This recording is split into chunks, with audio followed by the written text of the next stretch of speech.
I've been a truck driver for over 15 years, crisscrossing the country on highways that stretched like endless ribbons through the landscape. I thought I had seen it all, until that night in Nevada. It was a routine overnight haul, a path I'd traveled countless times. Nevada's vast open roads can be eerie at night, with only the occasional car whizzing by in the opposite direction. I was comfortable with the solitude, though. It gave me time to think, to lose myself in the hum of the engine and the melodies of old country songs. Like clockwork, around 2 a.m., I pulled into my usual pit stop, a lonely gas station off the highway. It was a familiar place, a beacon of light in the middle of the desert's darkness. The attendant, a middle-aged guy named Rick, greeted me with a nod as I walked in. "Late night, huh?" he said, his voice echoing slightly in the empty store. "Same as always," I replied, grabbing a coffee. We exchanged a few words about the weather and the road, typical small talk. After paying for my gas and coffee, I stepped back into the night, the cool desert air a sharp contrast to the warmth of the gas station. Back in my truck, I resumed my journey, the road stretching endlessly before me. My mind wandered as I drove, lulled by the familiar rhythm of the journey. The night was pitch black, the only light coming from my headlights and the occasional distant twinkle of a star. That's when things started to feel off. It was subtle at first, a sense of déjà vu as I passed a cluster of bushes that looked familiar. I shrugged it off as the monotony of the road playing tricks on my mind. But then I saw the sign, the same sign for the gas station I had just left an hour ago. Confusion set in. I glanced at my fuel gauge, and my heart skipped a beat. It was nearly empty. Impossible. I had just filled up. I looked at the clock. 1:45 a.m. That couldn't be right. I had stopped at the gas station at 2 a.m. I rummaged through the cab for the receipt, a tangible proof of my stop, but it was nowhere to be found. A sense of unease crept over me. I had no choice but to stop at the gas station again. As I pulled in, everything looked exactly the same as before. The same flickering neon sign, the same empty parking lot. I walked in, and there was Rick behind the counter looking as if he hadn't moved an inch since I last saw him. He greeted me with the same nod, the same words. "Late night, huh?" It was like a script being replayed. My mouth went dry. I was just here, I stammered. "An hour ago. Don't you remember?" Rick just stared at me, his expression unreadable, then shook his head. "First customer I've seen tonight," he said calmly. Panic surged through me. This had to be a prank, a bizarre, elaborate joke. But the confusion in Rick's eyes seemed genuine. I hurriedly paid for the gas again, my hands shaking.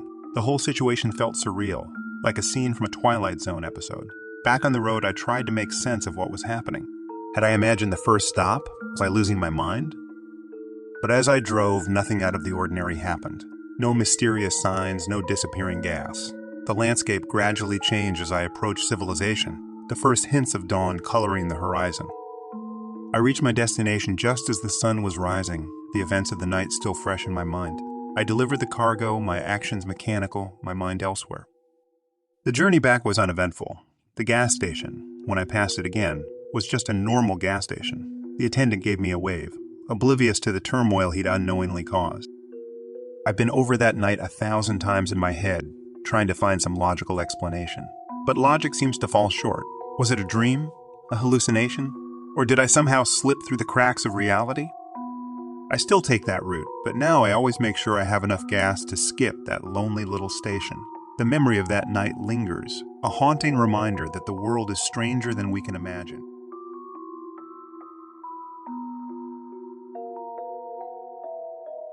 I've spent the better part of my life as a truck driver, navigating the roads of Ireland, each journey blending into the next. But there's one trip that stands apart, a night that defies explanation, a memory that remains as vivid as if it happened yesterday. It was a chilly night in late October, the kind where the mist clings to the hills and the world seems wrapped in a shroud of silence. I was on a long haul, fully aware that I wouldn't make it home that night. As the clock in my truck struck 1:30 a.m., my eyes caught sight of an old-looking pub up ahead. Its warm lights beckoned invitingly, a welcome respite from the endless road. Parking my truck, I stepped into the night. The air was crisp, the faint sound of music and laughter spilling out from the pub's open door. It was a quaint, old-world building, the kind that dotted the Irish countryside steeped in history and stories. I pushed open the door and stepped inside. The atmosphere was like stepping back in time.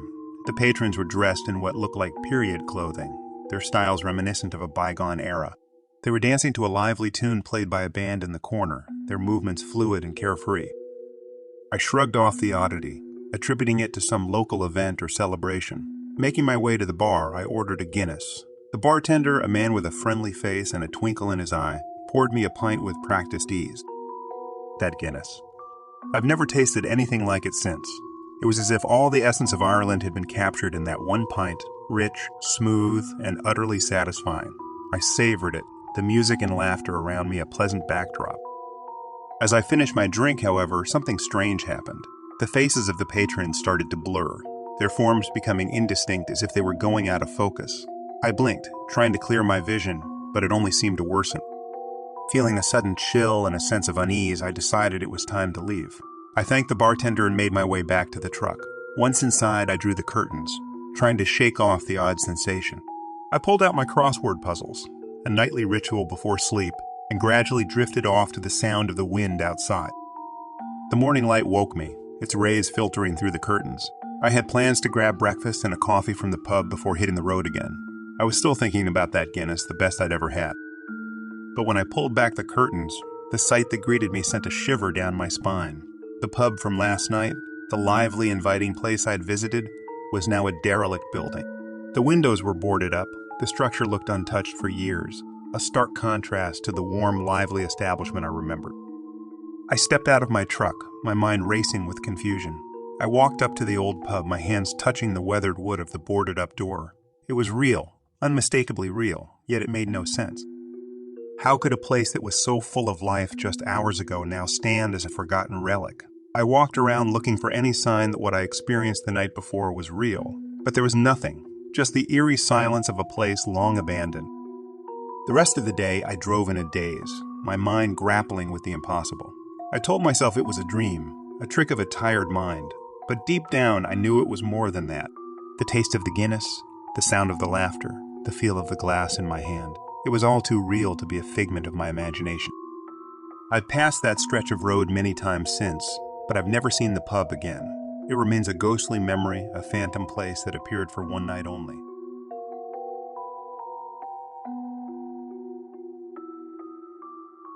Growing up, my uncle always had the most incredible stories. But there was one he told that stood out from the rest, a story that sent chills down my spine every time I heard it. It was a story from his younger days when he used to travel across the country as a trucker, dragging behind him an old trailer. He told me about this one night that had stuck with him through the years, a night that changed the way he saw the world. He was camping out in a remote area, somewhere deep in the wilderness, far from the lights and noise of the city. He loved the solitude, the way nature seemed to speak in the silence of the night. That night, he had parked his trailer near a series of ancient caves, a place locals had told him was steeped in history and legend. He'd climbed into his bed above the trailer's cab, the quiet of the night lulling him into a sense of peace. But then he saw it, a small light in the distance, flickering and moving towards him. At first, he thought it might be another camper, maybe someone lost in the darkness. But as the light got closer, he realized it was something else entirely. He described seeing an old, wrinkly woman holding a candle. She was draped in dark gowns, her movements slow and deliberate. But what really struck him were her nails. They were so long they curled in on themselves. She didn't seem to notice my uncle's truck as she walked. Her eyes were fixed ahead, her expression one of deep, unfathomable sadness. She moved with a purpose, a destination in mind. And then she walked into one of the cave openings and disappeared from sight. My uncle said he was frozen, a mix of fear and disbelief pinning him to his bed. He couldn't make sense of what he'd just seen. It was like something out of a ghost story, a tale told around campfires to scare kids. But this was no story. It was real, and it was happening right outside his trailer. The night suddenly felt oppressive, the darkness closing in around him. Every sound seemed amplified, the rustling of the trees, the distant call of a night bird. He was miles away from anyone alone, with the image of the old woman burned into his mind. He lay there wide awake until the first light of dawn began to seep into the sky. As soon as it was light enough to see, he climbed out of the trailer. He had to know if the woman was real, if she was still there. He approached the cave with a sense of trepidation, every step heavy with dread. The entrance loomed before him, a gaping maw in the side of the mountain. He peered inside, his heart pounding, but there was nothing, just the cold, empty darkness of the cave. My uncle said he felt a chill run down his spine. The cave felt like a place out of time, a portal to another world. He didn't dare go inside. Instead, he hurried back to his trailer, packed up his things, and left as fast as he could. As he drove away, he couldn't shake the feeling that he had witnessed something otherworldly, something that defied explanation.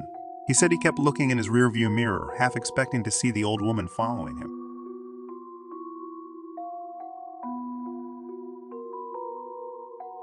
Driving a truck through the vast expanses of New Mexico's desert at night can be a lonely job, but it's one I've come to love. The quiet, the open road, and the star-filled sky have always been comforting companions to me. That is, until that one night that turned my world upside down. I was on my usual route, a long stretch of highway cutting through the heart of the desert. The night was clear, the moon a thin crescent barely lighting up the sky. It must have been around 2 a.m. when I first noticed the lights. At first, I thought they were shooting stars, bright streaks of light shooting across the sky, but they were too frequent, too erratic. I dismissed the idea of meteors and wondered if maybe there was a military exercise going on. New Mexico is known for its military bases, after all. The lights continued, a mesmerizing display that made it hard to keep my eyes on the road. I found myself slowing down, craning my neck to get a better look. That's when it happened. A silver object with lights encircling its exterior appeared right in front of my truck's windshield. I was doing 70 miles an hour, but this thing, it kept pace with me, perfectly aligned with my front window. It was close enough that I could see the reflections of the lights on its metallic surface.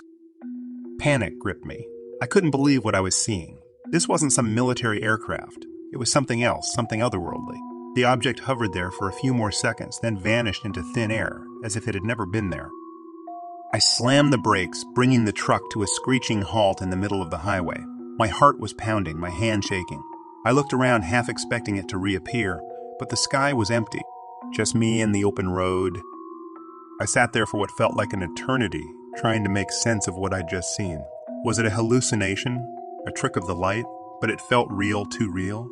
I couldn't shake the image of that silver object, its eerie lights, the way it seemed to defy the laws of physics. With a deep breath, I started the truck again and continued down the road. But the sense of normalcy was gone. The night felt different now, charged with a strange energy. I couldn't stop thinking about the object. What was it? Why had it appeared to me? My mind was a whirlwind of questions with no answers.